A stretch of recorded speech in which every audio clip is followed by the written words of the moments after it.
Hi everyone, recently we received a lot of the overheat Cutera machine message.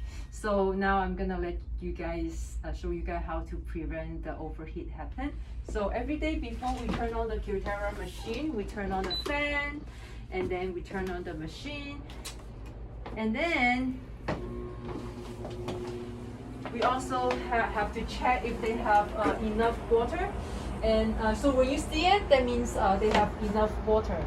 And then you need to use the wipe to clean the bottom or brush to clean the bottom every day. And for the machine, do not turn off right after. So make sure the patient left 30 minutes later and then you can turn the Cutera machine off. Because if once you turn it off, they don't have the fan to release the heat. So try not to turn off right away. And then every day, we have to sign up if we check the cooling fan. So whoever the nurse working or MA check it, write the name, and then every day have their signature or initial on the list because we need to keep track every day, make sure they are under the maintenance. And then also there's the maintenance information right here.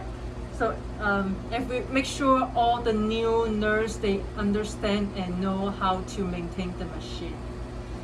If you have any question, ask me or any of our MA.